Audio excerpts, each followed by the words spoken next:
अब ऐसा नहीं है कि कोई सर्वत्र विजय ही पाया हो, पूरा इतिहास साक्षी है। एक बार अगर हार हुई तो एक बार विजय हुई, एक बार विजय हुई तो हार हुई। छोटे छोटे बच्चे समझ ठीक है नहीं, मान लो फेल हो गए, माता पिता आशा रखे थे कि पास हो जाए और बड़ी बड़ी फीसें दी, तो उसको प्रोत्साहन देना चाहिए। कभी कभी हमारा पूर्व का पाप इतना प्रबल होता है कि पुरुषार्थ को रौंद देता है। चलो एक बार रौंद दिया, 2 बार रौंद दिया, और हमारे बार प्रयास करेंगे। इसीलिए हम कहते हैं जैसे भी जो भी हो, जो भी कर रहे हो, राधा राधा नाम रखो, राधा राधा बोलो, भगवान का आश्रय ले लो, वही संभालने वाले हैं। हारते हारते जीत हो जाती है, भगवान का आश्रय लेने वाले का हारते हारते।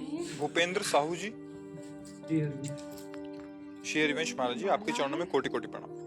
महाराज जी, संसार के कार्य जैसे पढ़ाई करते समय उसके परिणाम के प्रति आसक्ति हो जाती है, उसको भजन बनाने में अत्यंत कठिनाई का सामना करना पड़ता है। महाराज जी क्या हाँ, सबको होता है, हमारी पढ़ाई नहीं, सबको होता है अपने अपने कार्य में सफलता प्राप्ति की सबको इच्छा होती है। जो जिस कार्य में, किसान तो अपनी खेती को अच्छा से अच्छा भजनानंदी अपने भजन का, सबको होता है कि हम जिस कार्य में हैं, जिस मार्ग में हैं, हमें सफलता की प्राप्ति हो।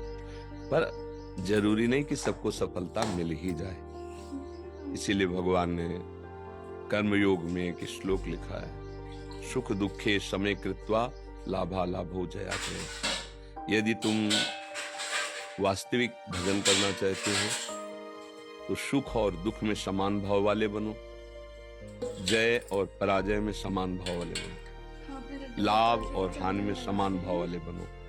ये तो बड़ी कठिन बात है कि हम साल भर पढ़ें और परिणाम उसका पराजय आया और हम शांत रहें।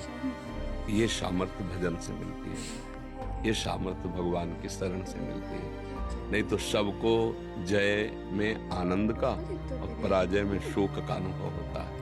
लेकिन भगवान की भक्ति का जब प्रकाश होता है तो उसके लिए शत्रु मित्र समझान, मान मान अपमान सम, दुख सुख लाभ न हानि। ये है जो कृपा हरिवंश की। जब आचार्य की गुरु कृपा होती है तो हृदय की ऐसी स्थिति हो जाती है कि बड़े से बड़े सुख में अभिमान नहीं होता, बड़ी से बड़ी यश कीर्ति विजय में अभिमान नहीं होता, और निंदा हो जाने पर, अपमान हो जाने पर उसे दुख नहीं होता, क्योंकि वो भगवान को सामने रखता है कि ठीक है हम फेल जरूर हो गए लेकिन भगवान हमारे हैं।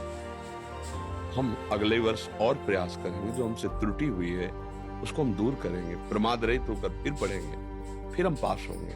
और ऐसा नहीं है कि कोई बराबर परास्त ही होता रहे, ऐसा भी नहीं।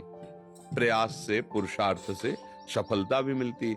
कभी कभी हमारा पूर्व का पाप इतना प्रबल होता है कि पुरुषार्थ को रौंद देता है। चलो एक बार रौंद दिया, 2 बार रौंद दिया, पर हमारे बार प्रयास करेंगे। एक संत पेड़ के नीचे बैठे थे और निराश हो गए थे।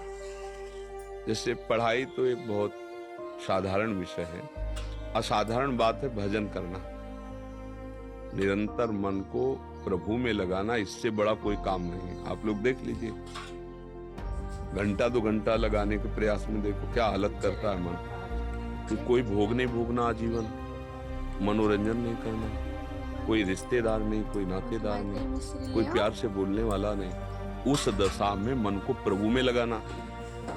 तो कई बार वो परास्त हो चुके थे विषय से, उन्होंने निश्चय कर लिया था कि शरीर छोड़ देंगे।